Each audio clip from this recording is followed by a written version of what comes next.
Then for continuous integration, if your process should generally look like this. Okay, there's no shades of gray, of course. It should generally look like this. And I'm going to go through the different questions that each part of the process answers. Again, I don't care what you call things, but you ought to be able to answer the questions that I'm highlighting. And if one is missing, that's a great conversation to have with your team.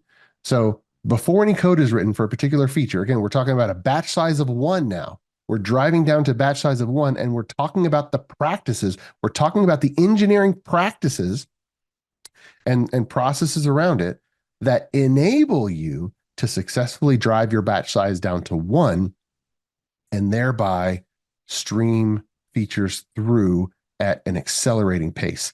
So before code is written, we're going to just list out the test scenarios, list out the different ways that a new feature might have some behavior, the happy path, the exception paths.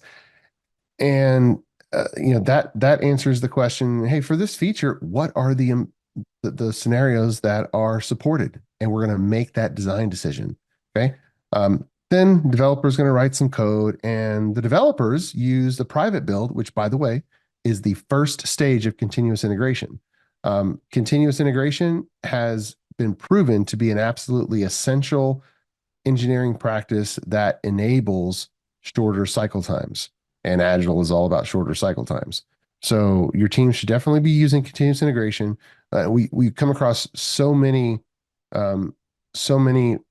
software teams who say that they're doing continuous integration, but come to find out they've only implemented one of the 3 stages of continuous integration, and nobody on the team has actually ever read the book that defined continuous integration in the first place.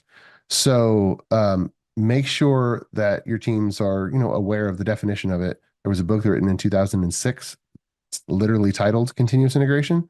And there's 3 stages. The first stage is the commit stage on a developer's workstation, and the private build is the chief tool for that. The second stage is the integration stage, and the integration build is the chief stage of that, where all the code from multiple developers comes together.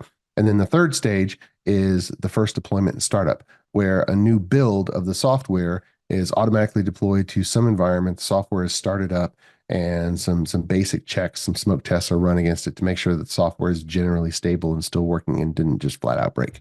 So those are the 3 stages of continuous integration that allow a team to cycle really, really quickly.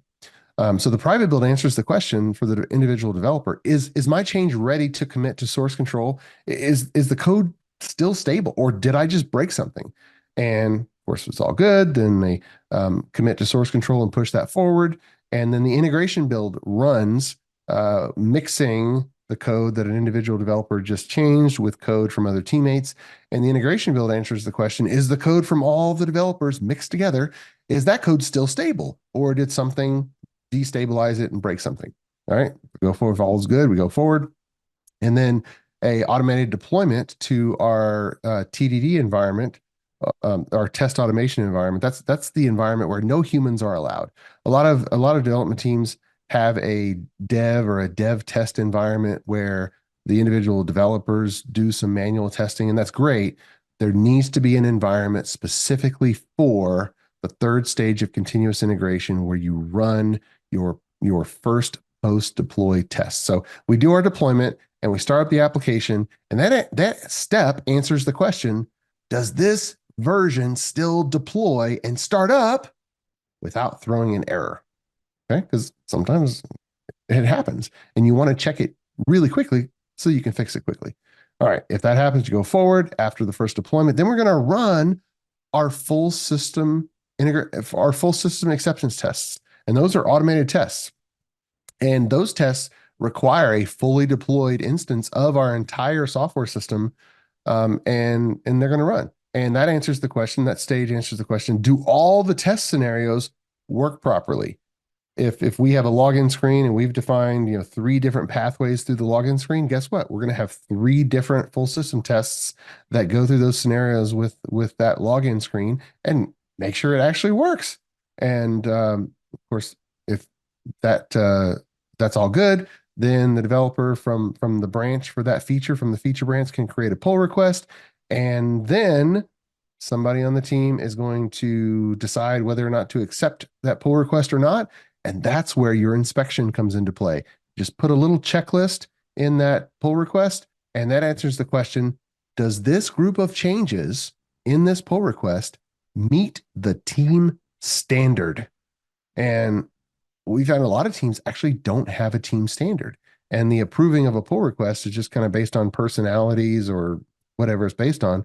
And so making a pull request a formal inspection, all it takes is just a little bulleted checklist. Hey, if I'm going to approve this pull request, I'm going to check this, I'm going to check this, I'm going to check this. However many, that's all it takes. Okay.